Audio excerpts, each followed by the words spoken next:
మనిషి జీవితంలో పెద్ద సమస్య ఏమిటో తెలుసా?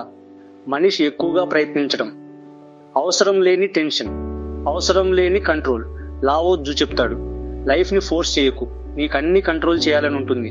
ఫ్యామిలీ కంట్రోల్ చేయాలి, చిల్డ్రన్ కంట్రోల్ చేయాలి, పార్ట్నర్ కంట్రోల్ చేయాలి, సొసైటీ చేంజ్ చేయాలి. కానీ నువ్వు నీ మైండ్ని కూడా కంట్రోల్ చేయలేవు. అయితే ప్రపంచాన్ని ఎలా కంట్రోల్ చేస్తావు?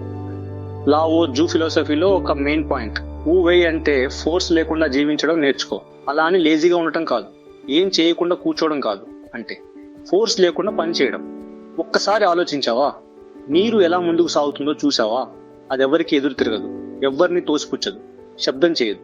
అయినా కఠినమైన రాయిని కూడా నెమ్మదిగా పగలకొడుతుంది. అదే సైలెంట్ లో ఉన్న నిజమైన శక్తి. లావో జూ చెప్తాడు, స్ట్రాంగ్ అవ్వాలని ప్రయత్నించకు, న్యాచురల్ గా ఉండు. ఎక్కువ నాలెడ్జ్ కూడా ప్రాబ్లం.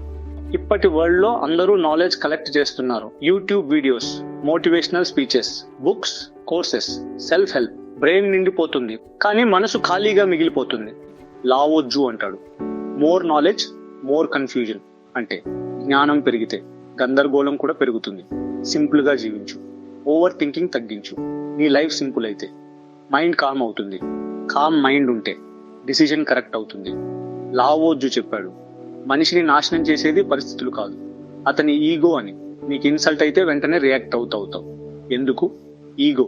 నీకు రెస్పెక్ట్ రాకపోతే యాంగ్రీ అవుతావు. ఎందుకు? ఈగో. ఎవరో నిన్ను క్రిటిసైజ్ చేశారంటే సింపుల్ గా ఇగ్నోర్ అండ్ మూవ్ ఆన్. నీ శాంతి ముఖ్యమని తెలుసుకో. లావో జూ చెప్తాడు, ఎంటీ ఉండటం పవర్ఫుల్. కప్ ఎంటీగా ఉంటేనే టీ పోయగలం. మైండ్ ఎంటీగా ఉంటేనే ట్రూత్ తెలుస్తుంది. ఎంటీగా ఉండు అంటే బ్రెయిన్లెస్ అవ్వమని కాదు, అంటే ప్రీ జడ్జ్మెంట్ లేకుండా ఉండు. ఫిక్స్ అయిపోయిన ఒపీనియన్స్ తగ్గించు. లైఫ్ ని ఫ్రెష్ గా చూడి. ప్రకృతితో కలిసి జీవించడం నేర్చుకో. చెట్టును గమనించు, అది నెమ్మదిగా పెరుగుతుంది, ఎవరిని బలవంతం చేయదు. సూర్యుడు ఉదయిస్తాడు, ఎలాంటి హడావిడి లేకుండా. రాత్రి వస్తుంది, ఎలాంటి ప్రకటనలు లేకుండా. ప్రకృతి ఎప్పుడూ నిశ్శబ్దంగా పనిచేస్తుంది. అది చేసే పని మాత్రం తప్పకుండా ఖచ్చితంగా చేస్తుంది. కానీ మనిషి మాత్రం show off, announcement, drama, comparison. Lao zoo చెప్తాడు, నేచర్ని అబ్జర్వ్ చేయి, అక్కడే విజ్డమ్ ఉంది. ఎక్కువ కోరికలుంటే ఎక్కువ బాధ ఉంటుంది. నీకు ఇంకా మనీ కావాలి, పెద్ద ఇల్లు కావాలి, ఇంకా స్టేటస్ కావాలి, ఇంకా ఫాలోవర్స్ కావాలి. List never ends. Lao zoo మాట సింపుల్, కోరికలు తగ్గితే మనసుకు శాంతి వస్తుంది. అవసరం ఉన్నదే తీసుకో, అత్యాశను వదిలేయి. సాధారణ ఆహారం, సాధారణ జీవితం, సాధారణ ఆలోచనలు. ఇది బలహీనత కాదు, ఇది నిజమైన స్వేచ్ఛ. లావో జూ మాటలు చెప్పాడు, he who knows that enough is enough will always have enough.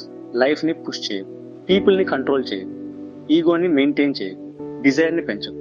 Simple గా ఉండు, సైలెంట్ గా గ్రో, నేచురల్ గా ఫ్లో. నీ ప్రెజెన్స్ కాల్మగా ఉండాలి, నీ వర్డ్స్ తక్కువగా ఉండాలి, నీ ఈగో జీరోగా ఉండాలి. అప్పుడు లైఫ్ ఆటోమేటిక్లీ స్మూత్ అవుతుంది. లావో జూ ఫిలాసఫీ సింపుల్ గా ఒకే లైన్లో, అంటే ఫోర్స్ వదిలేయి, ఫ్లోతో జీవించు.